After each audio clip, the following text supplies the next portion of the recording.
ఉండేటట్లుగా చేస్తారు అని బైబిల్లో సమయాన్ని బట్టి క్లుప్తంగా మీకు తెలియజేస్తాను. జాగ్రత్తగా ఆలకించాలని ప్రేమతో కోరుకుంటున్నా. లూకాసు వర్తమానం తీయండి. లూకాసు వర్తమానం 5వ అధ్యాయం 5వ వచనం నుంచి చూడండి.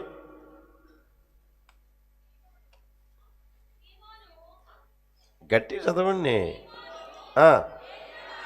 ఏలినవాడ రాత్రి అంతయు మేము ప్రయాసపడితిమి గాని మాకేమియో దొరకలేదు, అయినను నీ మాట చొప్పున వలలు వేతునని ఆయనతో చెప్పాను. వారు అలాగు చేసి విస్తారమైన చేపలు పట్టిరి. అందుచేత వారి వలలు పిగిలిపోవుచుండగా వారు వేరొక దోణిలోనున్న తమ పాలివారు వచ్చి తమకు సహాయము చేయవలని వారికి సంజ్ఞలు చేసిరి. వారు వచ్చి గట్టిగా వారు వచ్చి 2 దోణెలు మునుగున్నట్లు. ఈ సందర్భం మీ అందరికీ బాగా పరిచయం. ఒక రోజున పేతురు రాత్రంతా ప్రయాసపడ్డాడు, వలలో వేశాడు. అతగాడికి ఏమీ దొరకలేదు. తెల్లవారుతూ ఉండగా దరిలో వలలు బాగు చేసుకుంటూ ఉన్నాడంట. మరలా రాత్రికి సిద్ధపడతా ఉన్నాడు. ప్రియమైన వాళ్ళరా, ఆ సమయంలో యేసు ప్రభువు అట్లా వెళ్తూ ఉంటే జనసమూహం వచ్చింది. ఆ జనసమూహానికి కాస్త వాక్యం చెప్దామని ఆయన పడవడిగితే వాడుకోమన్నాడు. ఆ పడవని కాస్త లోతుకు నడిపించి ఏమండి ప్రభు వచ్చిన ప్రజలందరికీ దేవుని వాక్యాన్ని బోధించారు, ప్రార్థన చేసి పంపించేశారు. ఎంతమంది వచ్చినా వాక్యం విని ప్రార్థన చేయించుకొని వెళ్ళినా ఇతగాడు మాత్రం వల బాగు చేసుకుంటానే ఉన్నాడంట. అతగాడి పరిస్థితిని ఎరిగి యేసు ప్రభు అతని దగ్గరికి వెళ్ళి, ఇదిగో నీ దోణి కొంచెం లోతుకు నడిపించి కుడి ప్రక్కన వల వేయి అన్నాడు. రాత్రంతా మేము చెప్పండి ఏలినవాడా, రాత్రంతా మేము ప్రయాసపడితిమి కానీ మాకేమీ దొరకలేదు, అయినను నీ మాట చొప్పున వలలు వేతునని. అయినను మాకు తెలుసు పగలు వల వేయము అని తెలుసు, పగలు చేపలు పడ్డమని కూడా మాకు తెలుసు. మా అనుభవం మాకు చెప్తుంది, మా తెలివితేటలు మా జ్ఞానం మాకు నేర్పింది. అదే మేము అనుసరిస్తూ ఉన్నాం ఈరోజు వరకు. అయినా నీ మాట చొప్పున వల వేస్తాము అన్నారు. ఆ తర్వాత ప్రియమైన వాళ్ళరా లోతుకు నడిపించారు, వల వేశారు. వలలో విస్తారమైన చేపలు పడ్డాయి. వాళ్ళు లాగలేకపోతా ఉంటే దూరంగా ఉన్న వారిని కూడా పిలిచారు. అందరు కలిసి వల బయటికి లాగితే ఆ వలలోని చేపలు వేస్తూ ఉంటే ఎన్ని దోణులంట? గట్టిగా చెప్పండి. 2 నా దేవుడు కార్యం చేశాడు. ప్రియమైన వాళ్ళరా, కనీసం వారి వ్యక్తిగత జీవితంలో ఆ రోజుకైనా దొరుకుతుందా? ఆ రోజుకైనా దొరుకుతుందా? ఆ పూటకైనా దొరుకుతుందా అన్న ఆ వ్యక్తిగత జీవితం అనుభవిస్తున్న వ్యక్తిగా వాళ్ళని గమనించి ప్రియమైన వాళ్ళరా ప్రభువు చెప్పిన ఆ మాట విని ఎప్పుడైతే వల వేశారో అక్కడ మనం గమనిస్తే 2 దోణెలు మునుగునట్లట. 2 దోణులు సరిపడా కాదు, 2 దోణులు మునుగునట్లుగా నింపగలిగేటట్లుగా ప్రభు కార్యం చేశాడు. ఆ రోజున కార్యం చేసిన దేవుడు నిన్న నిరంతరం ఏకరీతిగా ఉన్నాడు కనుక ఒక్కొక్కరి జీవితంలో కార్యము చేయును గాక, మనందరి జీవితంలో కార్యము చేయును గాక. హల్లెలూయా, హల్లెలూయా. ఒకవేళ నీ జీవితంలో ఈ రోజు వరకు ఏ విషయంలో ప్రయాసపడ్డావో, ఏ విషయంలో ఏమండి ఆశపడి ప్రయాసపడ్డావో, ఆశలన్నీ విఫలమైపోయి ఆశలన్నీ అడియాసలుగా మారిపోయి నడిపించబడుతున్నావా? ప్రభు అంటాడు దోణిని కొంచెం లోతుగా నడిపించి కుడి ప్రక్కన వలవై. ఆయన అంటాడు నీ మాట చొప్పున. హల్లెలూయా, హల్లెలూయా. ఈరోజు వరకు ఒకవేళ నీకు తెలిసిన దాన్ని బట్టి, నీకు అయిన వాళ్ళు చెప్పిన దాన్ని బట్టి, తెలిసిన వాళ్ళు చెప్పిన దాన్ని బట్టి, లేదా రాజకీయ నాయకులు చెప్పిన దాన్ని బట్టి, ఎవరెవరో చెప్పిన దాన్ని బట్టి నువ్వు విని నీ జీవితం ఇప్పటికే శాపంగా మార్చబడిపోయిందా? దరిద్రత అనుభవిస్తున్నావా? ముందుకు అడుగు వేల పరిస్థితుల్లో ఎక్కడ వేశారా గొంగలంటే అక్కడే ఉండి బ్రతికంతా ఏమంటే కన్నీళ్ళమయమైపోయిందా? నా ప్రభు అంటాడు నా మాట వినరా. హల్లెలూయా. ఏమంటాడు? చెప్పండి, గట్టిగా చెప్పండి. నా మాట వినరా, అయినా నీ మాట చొప్పున నేను వల వేస్తానయ్యా అన్నాడు. తర్వాత 2 దోణులు మునిగినట్లుగా చేసిన దేవుడు, ఈ రోజు నుంచి నీకు ఒక తీర్మానం కలుగును గాక. ఎంతగైతే ఆ తీర్మానం నువ్వు చేసుకొని అలా నడిపించబడతావో 2 అంతలుగా నా ప్రభు నిన్ను ఆశీర్వదించును గాక, 2 అంతలుగా నీకు మేలు ప్రభు చేయును గాక. చూడండి, నీకు అవసరమైంది తెలిసిన, ఓ ప్రక్కన విశ్వాసం ఉండాలి, మరొక పక్క నీకు విధేయత ఉండాలి. అర్థమవుతుందా? విశ్వాసం ఉన్న కాడ విధేయత ఉండాలి, విధేయత ఉన్న కాడ గట్టి చెప్పండి. మీరు గమనించండి, ఆయనకి మాట మీద విశ్వాసం ఉంది.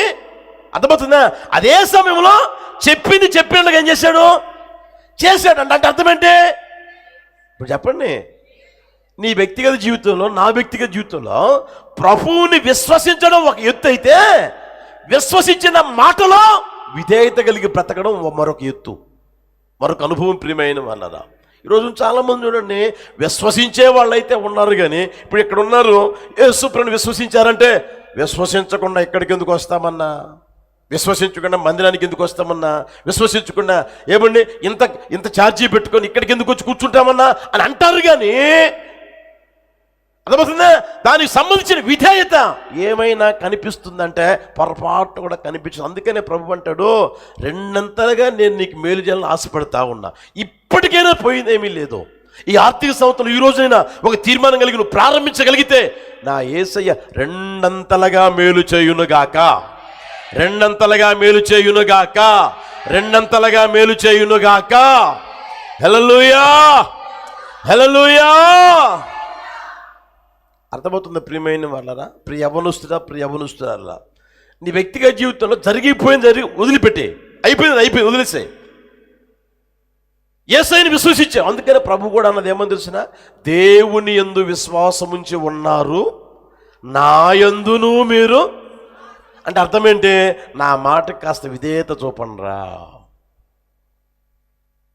విశ్వసిస్తున్నారు కాదన్నంలే, విధేయత ఉండడంలే. నువ్వు ఎంతగైతే యేసయ్య మాటను విశ్వసిస్తున్నావో అంతగా ఆ మాటకి విధేయత చూపగలిగిన స్థితిలోనికి వచ్చుదువుగాక. హల్లెలూయా. అవి 2 ఎప్పుడైతే ఉండగలుగుతాయో అప్పుడు ఆయన అంటాడు, 2 దోణులు మునుగునట్లుగా ఆ రోజున కార్యాన్ని చేసిన నేను నీ జీవితం 2 అంతలుగా మేలు చేస్తాను. హల్లెలూయా. కనుక ఈ రోజున ఒక తీర్మానంలోకి వచ్చుదురుగాక. మీరు చూడండి, లూకాసు వర్తమానం 6వ అధ్యాయం 46వ వచనం చూడండి. లూకాసు వర్తమానం 4వ అధ్యాయం 6వ అధ్యాయం 46వ వచనం.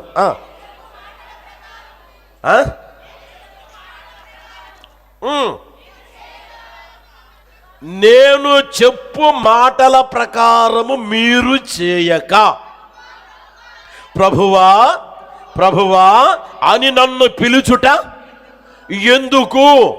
నా యొద్దకు వచ్చి నా మాటలు విని వాటి చొప్పున చేయు ప్రతివాడు 2 అంతలుగా మేలు పొందుదురుగాక. ఎవరు? ఆ మాట చూడండి, ఎంత స్పష్టంగా ఉంది ప్రియమైన మనరా. ఏమనుంది అక్కడ? నేను చెప్పు మాట మీరు చేయకుండా, ప్రభువా ప్రభువా ప్రభువా ప్రభువా. ఇది అర్ధరాత్రి మెలకు వస్తే ప్రభువా అంటా ఉన్నాం. ప్రార్థనలో కూర్చుంటే చెప్పండి ప్రభువా అంటున్నాం. ఉదయం ప్రార్థన ప్రభువా అంటున్నాం, మధ్యాహ్నం ప్రార్థన ప్రభువా, సాయంకాలం ప్రార్థన ప్రభువా, అర్ధరాత్రి ప్రార్థన ప్రభువా ప్రభువా ప్రభువా ప్రభువా అంటానే ఉన్నావు. ఈ రోజు వరకు అంటానే ఉన్నావు. జీవితం మాత్రం మారడంలే. అయితే ప్రభు అంటాడు, ప్రభువా ప్రభువా ప్రభువా అని నన్ను అన్నం దేనికిరా? ఏం చేయాలంట?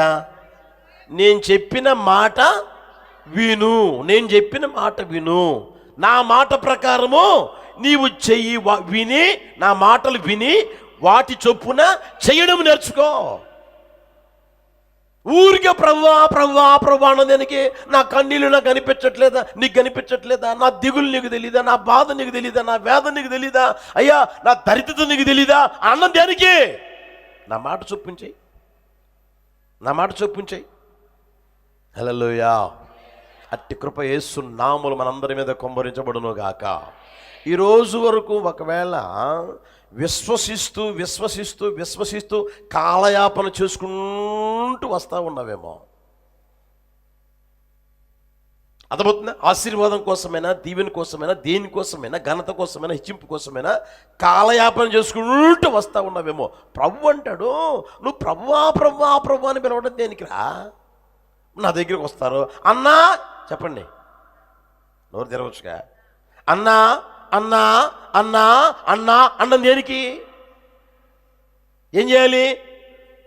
నోరు తెరవండి. నా మాట విని వాటి చొప్పున చేయగలగాలి. అవునా కదా? అర్థమవుతుందా? ఇంకా మీకు చెప్తా. నా భర్త నా భర్త నా భర్త అంటున్నావు. ఏం చేయాలి నువ్వు? నేను అడుగుతున్నావు, ఏం చేయాలి? భర్త మాట నోరు తెరవండి. డాడీ డాడీ డాడీ అంటున్నావు. నువ్వేం చేయాలి? డాడీ మాట ఏం చేయాలి? అర్థమవుతుందా? జీవితంలో అర్థమవుతుందా? ఈ ఆర్థిక సంవత్సరం ప్రారంభం రోజైనా స్వభావాలు మార్చబడును గాక. ఊరికే డాడీ డాడీ ఇది ప్రార్థనలో కూర్చున్న దేవుణ్ణి ఏమంటాం? నోరు తెరవండి. నేను ఇంగ్లీష్లో చెప్తున్నానులే, తెలుగు అన్నోళ్ళ. తండ్రి, పరలోకమందున్న తండ్రి, పరిశుద్ధుడైన తండ్రి, నీతి స్వరూపుడుగో తండ్రి తండ్రి తండ్రి. నన్నెందుకు ఊరికే డాడీ డాడీ అని పిలుస్తావు? నా మాట విని వాడు చొప్పుంచాయి, వాడు చొప్పుంచాయి. నీకు వచ్చింది అదేనా? నీకు తెలిసింది అదేనా? ప్రభువా ప్రభువా ప్రభువా, డాడీ డాడీ డాడీ, ఇదేనా బ్రతుకంతా? అంతేనా? ఎన్ని సంవత్సరాలైనా అదేనా? ఎన్ని సంవత్సరాలు వాక్యం వింటున్నా అదే బ్రతుకా? అనుభవం మారేది లేదా? ఆయన అంటాడు, ప్రియమైన వాళ్ళరా, తండ్రి తండ్రి అని పిలవడం కాకుండా, ప్రభువా ప్రభువా అని పిలవడం కాకుండా, నేను చెప్పు మాట ప్రకారము మీరు చెయ్యకుండా డాడీ డాడీ తండ్రి తండ్రి ప్రభువా ప్రభువా అంటే ఎందుకురా? ఊరికి పిలుస్తారు ఎందుకురా? దాన్ని నేను ఆలకిస్తానంటరా? అసలు నేను పట్టించుకుంటానంటరా? ఓసారి చెప్తాను చూడండి, ఒక మాట చెప్తాను. మీరు దారిలో పోతా ఉన్నారు, వాడు ఎవడు తెలియదు. డాడీ అన్నాడు, నువ్వు పలుకుతావా? నోరు తెరవండి. పలుకుతావా? మమ్మీ అంటాడు. ఏ దారిలో నువ్వు పోతా ఉండవు, దారిలో పోయేవాడు నేను పిలిచాడు మమ్మీ అని పిలిచాడు. పలుకుతావా? ఎవరికి పలుకుతావు? నీ కన్న కొడుకు అయితే, నీ కన్న కుమార్తె అయితే డాడీ అంటే చెప్పరా అంటావు, అవునా కదా? మమ్మీ అంటే చెప్పరా అంటావు. అదేవిధంగా దేవుడు అంటాడు, ప్రభువా ప్రభువా నన్ను పిలవడం దేనికి? నా మాట వినకుండా. పేతురు చూడండి, ప్రియమైన వాళ్ళారా, ఆ 2 దోణులు మునుగున్నట్లుగా నింపడానికి గల కారణం ఏంటంటే, అక్కడ మనం గమనిస్తే అతనిలో ఉన్న విశ్వాసం మాత్రమే కాదు, విధేయత అనేది ఉంది. విశ్వాసం ఒక ప్రక్కన, విధేయత ఒక ప్రక్కన. ఫెయిత్ అండ్ ఒబీడియన్స్ అతని జీవితంలో మనం గమనించగలం. ప్రియమైన వాళ్ళరా, అట్టి కృప ప్రభు మనందరి మీద కుమ్మరించును గాక. హల్లెలూయా. మీకు ఇంకా అర్థమయ్యేదానికి చూపిస్తాను చూడండి. రాజుల 2వ పుస్తకం 5వ అధ్యాయం 3వ వచనం తీయండి. రాజుల 2వ పుస్తకం 5వ అధ్యాయం 3వ వచనం. అది షోమ్రోనులోనున్న ప్రవక్త దగ్గర నా ఏలినవాడు ఉండవని నేను ఎంతో కోరుచున్నాను. అతడు నా ఏలినవానికి కలిగిన రోగమును బాగు చేయునని తన యజమానురాలితో అనెను. నయమాను రాజునొద్దకు పోయి ఇశ్రాయేలు దేశపు చిన్నది చెప్పిన మాటలను అతనికి బాగా గమనించను. ఆ ఇంట్లో ఒక చిన్నది ఉంది. ఆ చిన్నది యజమానుడి యొక్క బాధ వేదన చూడలేక యజమానురాలతో చెప్పింది, అమ్మా నా దేశంలో ఒక ప్రవక్త ఉన్నాడు, ఆ ప్రవక్త దగ్గరికి వెళితే నా యజమానుడు బాగుపడతాడు అని. అర్థమవుతుందా? ఎప్పుడైతే ఆ మాట చెప్పిందో ఆమె కూడా కాస్త నమ్మింది, విశ్వసించింది కాబట్టి భర్తకి చెప్పింది, అయ్యా పని పిల్లలా చెప్పింది, అయ్యా వాళ్ళ దేశంలో ప్రవక్త ఉన్నాడంట, మనం చేయాల్సింది చేసాం కదా, ఇక చేసే ఏమీ లేవు కదా, అక్కడ కూడా ఒకసారి పోయిస్తే బాగుంటుంది కదా అని అంటే ఆయన కూడా నమ్మి రాజుగారి దగ్గరికి పోయారు. రాజా, అక్కడ ఒక ప్రవక్త ఉన్నాడంట, నాకు ఆరోగ్యం బాగాలేదు కదా, పోయి వస్తాను, బాగు చేస్తారంట అని అంటే ఆయన తాకీదులు రాసిచ్చి ఆ రాజుగారికి ఏమంటే రికమెండ్ కూడా చేసి పంపించాడు. నమ్మిపోయాడా, నమ్మకుండా పోయాడా? గట్టిగా చెప్పండి. ఆ పిల్ల మాట నమ్మాడా లేదా? అది దేవుని మాటగా విశ్వసించాడా లేదా? విశ్వసించి బయలుదేరి వెళ్ళాడు. వెళ్ళిన తర్వాత ఆయన అక్కడ ఉన్నాడో లేదో సేవకుడు తన దాసుని పంపించుదిగో, అతను మన దగ్గరికి ఎందుకురా, యోర్దాను నది ఉంది కదా, అక్కడికి వెళ్ళి 7 మార్లు మునిగి బాగుపడి వెళ్ళిపోమ్మను అన్నాడు. మన దగ్గరికి అవసరం లేదు, వెళ్ళిపోమ్మను అన్నాడు. ఆ వ్యక్తి ఏమన్నాడు చూడండి, అక్కడ 9వ వచనం చూడండి. నయమాను గుర్రములతోనూ రథములతోనూ వచ్చి ఎలీషా ఇంటి ద్వారము ముందర నిలిచి ఉండగా, ఎలీషా, నీవు యోర్దాను నదికి పోయి 7 మార్లు స్నానము చేయము, నీ ఒళ్ళు మరలా బాగై నీవు శుద్ధుడవగదువని అతనితో చెప్పుటకు ఒక దూతను పంపాను. అందుకు నయమాను కోపం తెచ్చుకొని తిరిగిపోయి ఇట్లా, అతడు నా యొద్దకు వచ్చి నిలిచి తన దేవుడిని యెహోవా నామమును బట్టి తన చెయ్యి రోగముగా ఉన్న స్థలం మీద ఆడించి కుష్టు రోగమును మానుపున నేను అనుకుంటుని, దమస్కు నదులైన అబానాయిమును పర్పరును ఇశ్రాయేలు దేశం నదులన్నిటికంటే శ్రేష్టమైనవి కావా, వాటిలో స్నానం చేసి శుద్ధి నొందలేనా అని అనుకొని రౌతుడై వెళ్ళిపోయాడంట. నష్టం ఎవరికి? నోరు తెరవండి. బాధ ఎవరికి? వేదన ఎవరికి? కంపు ఎవరికి?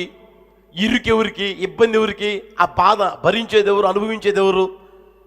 ఆ మాట విని విశ్వసించి బయలుదేరి వస్తే ఏమండి, వచ్చాడు కదా అని చెప్పేసి సేవకుడు ఎరిగి వెంటనే చెప్పాడు, పోయి మునిగిపో, మునిగి బాగుపడి వెళ్ళిపోమ్మని చెప్పు అని.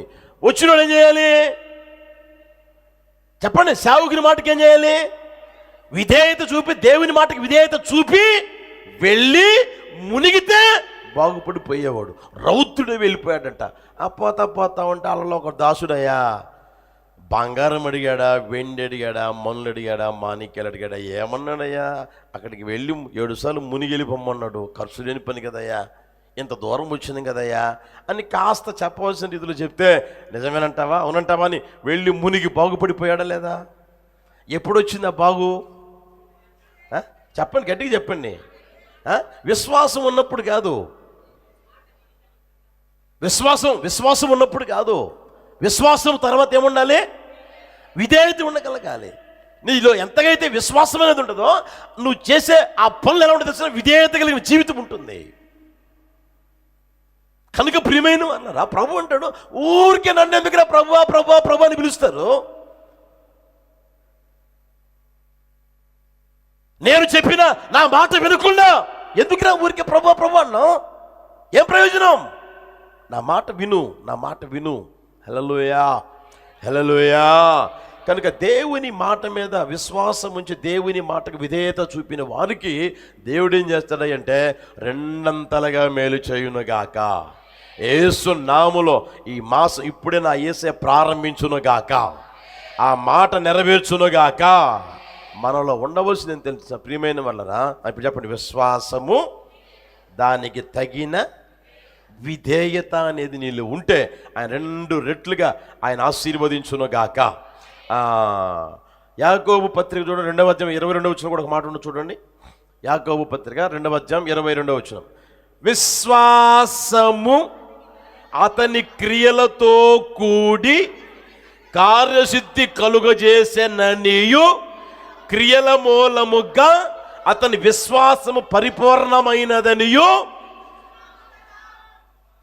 గ్రహించుచున్నాము గదా అని ఆయన ఎప్పుడో వాళ్ళకి చెప్పాడు. మరి మన జీవితం ఆలోచన చేయండి. విశ్వాసం ఉంది కాదు, యేసుప్రభువుని నమ్మాం కాదనంలే. ఎప్పుడు నమ్మామంటే ఒక్కొక్కరు చెప్తారు 10 సంవత్సరాలు అయింది, 12 సంవత్సరాలు అయింది, 30 సంవత్సరాలు అయింది అన్న, మీరు పుట్టక ముందు ఇప్పుడు కూడా యేసుప్రభువుని మేము నమ్మామన్నా అని చెప్పేవాళ్ళు ఉన్నారు కాదనంలే. విశ్వసించడం ఒక ఎత్తు అయితే అందులోనే చెప్పండి విధేయత చూపడం మరొక ఎత్తు ప్రియమైన మరొక అనుభవం. ఎంతగా అయితే నీలో విశ్వాసం ఉంటుందో అంతగా విధేయత చూపుతూ నీ వ్యక్తిగత జీవితం నడిపించుకో. నా దేవుడు 2 మేలు చేయునుగాక. హల్లెలూయా. ఆ 2వ మాట చెప్తాను చూడండి. యోబు పుస్తకం 42:10. యోబు పుస్తకం 42:10. మరియు యోబు తన స్నేహితుల నిమిత్తము ప్రార్థన చేసినప్పుడు యెహోవా అతని క్షేమస్థితిని మరలా అతనికి దయచేసెను. మరియు యోబునకు పూర్వము కలిగిన దానికంటే 2 అంతలు అధికముగా యెహోవా అతనికి దయచేసెను. యేసయ్యకి మహిమ కలుగును గాక. యోబు స్థితి మనందరికీ బాగా పరిచయం. అన్నీ కలిగిన వాడు ఏమీ లేనివాడుగా మార్చబడ్డాడు. చివరిలో మనం చదువుకున్న భాగంలో మనం గమనిస్తే యోబు తన స్నేహితుల నిమిత్తం ప్రార్థన చేసినప్పుడు యెహోవా అతనికి క్షేమస్థితిని మరలా అతనికి దయచేసును. యోబునకు పూర్వము కలిగిన దానంతటికంటే 2 అంతల అధికము యెహోవా అతనికి దయచేశాడు. ప్రియమైన మాట, 2 అంతలుగా అధికముగా అతను దయచేసేదానికి గల కారణం ఏంటి తెలిసిన? ఆ పైన ఒకే ఒక పదం ఏమి తెలిసిన? తన స్నేహితుల నిమిత్తము ప్రార్థన చేయగా. హల్లెలూయా. అట్టి కృప మనందరి మీద కుమ్మరించును గాక. తన స్నేహితుల నిమిత్తం ప్రార్థన చేశాడు. మనం ప్రియమైన వాళ్ళరా, మన కోసమే కాకుండా అందరి కోసం ప్రార్థించే వారంగా తీర్చిదిద్దబడుదుము గాక. హల్లెలూయా. ఎప్పుడు చూడండి నా నా నా నా అనే మాట రాకూడదు. ఎప్పుడో ఒకసారి 2 సార్లు 3 సార్లు రావాలి. నువ్వు అర్థగంట ప్రార్థన చేస్తే ఆ ప్రార్థన మొత్తం నా నా నా నా నా అంటనే ఉంటావు. అవునా కదా? నా పిల్లలు అంటావు, నా భర్త అంటావు, నా భార్య అంటావు, నా వ్యాపారం అంటావు, నా ఉద్యోగం అంటావు, ఆ తర్వాత నా పొలం అంటావు, నా పాడు అంటావు, నా పంట అంటావు, అన్నీ నా నా నా నా. దాన్ని ఏమంటారు చెప్పండి? గట్టిగా చెప్పండి. అవునా కదా? స్వార్థం కదా? మరి అంత స్వార్థమా? అర్థమవుతుందా? యేసు ప్రభు ఈ రోజున నా నా నా అనుకొని ఉంటే ఇంతమంది ఇక్కడ కూర్చుంటామా? అర్థమవుతుందా? కనుక ప్రియమైన వాళ్ళరా, జీవితంలో మనకు ఉండవలసిన మంచి స్వభావం ఏంటంటే ఏమంటే మంచి అనుభవం ఏంటి తెలిసిన? ఇతరుల కోసం నువ్వు ప్రార్థన చేసే వ్యక్తివిగా మార్చబడాలి. ఎంతగైతే ఇతరుల కోసం నువ్వు ప్రార్థన చేసే వ్యక్తివిగా మార్చబడుతూ ఉంటావో అంతగా నీ పూర్వపు స్థితి కంటే ఆయన 2 అంతలుగా నీకు మేలు చేయునుగాక. హల్లెలూయా. నీ ఇంటి ప్రక్కల వారి కోసం ప్రార్థన చేయి, ఎదురింటి వారి కోసం ప్రార్థన చేయి, తెలిసిన వారి కోసం చేయి, తెలియని వారి కోసం చేయి, అందరి కోసం ప్రార్థన చేయి. ఇప్పుడు చూడండి, యోబు తన స్నేహితుల నిమిత్తం ప్రార్థన చేయగానుంది. ఎలాంటి వాళ్ళు ఆ స్నేహితులు? ఒకసారి చూపిస్తాను చూడండి. 6వ అధ్యాయం 14 వచ్చింది చూడండి. కృంగిపోయిన వాడు సర్వశక్తుడగు దేవుని యందు భయభక్తులు మానుకొనినను స్నేహితుడు వానికి దయ చూపాలి. వీళ్ళు దయ చూపడంలే.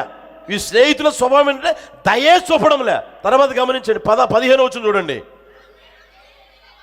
నా స్నేహితులు ఎండిన వాగు వలెను మాయమైపోవు జల ప్రవాహం వలెను. ఎంత దారుణము గమనించండి. ఎలాంటి వాళ్ళు అంటోళ్ళు? ఎండిన వాగు ఉపయోగం ఏమైనా ఉందా? జల మాయమైపోవు జల ప్రవాహం వలె. ఎంతకాలం ఉంటుంది? ఎంతసేపు వర్షం వచ్చింది అనుకోండి, జల ప్రవాహం వచ్చింది అంటాం. ఎంతసేపు ఉంటుంది అది? అదే. ఆ తర్వాత నమ్మకూడని వారిగా మార్చబడ్డారు. రోజు రోజుకి నమ్మకూడని వారిగా మారిపోయారు. తర్వాత చూడండి, 6వ అధ్యాయం 25వ వచనం చూడండి. యథార్థమైన మాటలు ఎంతో బలమైనవి అయినను నీ గద్దింపు దేనికి ప్రయోజనము? మాటలను గద్దించుమని మీరు అనుకొందురా? నిరాశ గలవాని మాటలు అంటే వాళ్ళు ఎలాంటి మాటలు మాట్లాడుతున్నారు చెప్పండి గట్టిగా? నిరాశపడే మాటలు మాట్లాడుతూ ఉన్నారు. అతనికి ఆడి జీవితంలో ఏమైనా ఆశ కలిగే మాటలు ఏమైనా మాట్లాడుతున్నారా? యోబు, బాధపడమాక, భయపడమాక. నువ్వు నమ్మిన దేవుడు శక్తిమంతుడు, నువ్వు నమ్మిన దేవుడు సర్వశక్తి కలిగిన దేవుడు. ఆయన ఏదైనా చేస్తాడు. ధైర్యంగా ఉండు. మనుషులకి ఈ బాధలన్నీ వస్తాయి, ఈ వేదనలు వస్తాయి, మనం అనుభవించాలి కదా అని ధైర్యపరుస్తున్నారా? దేవుడు మరలా కార్యం చేస్తాడని ఏమంటే ఆశ లేని ప్రాణానికి ఆశలు పుట్టిస్తున్నారా? నిరాశ నిస్పృహల మధ్యలో ఉన్న వ్యక్తిని కాస్త వెన్నుతట్టి బలపరుస్తున్నారంటే అవి ఏమీ లేవు. నిరాశ కలిగిన మాటలు వాళ్ళు మాట్లాడుతూ ఉన్నారు. 12:4 గమనించండి. 12:4 నా స్నేహితునికి అపహాస్యాస్పదముగా ఉండవలసి వచ్చెను, నీతియు యథార్థతయు గలవాడు అపహాస్యాస్పదముగా ఉండవలసి. అంటే ఏం చేస్తున్నారు? అపహాస్యం చేస్తూ ఉన్నారు. నీ భక్తి నీకు ధైర్యం పుట్టించదా?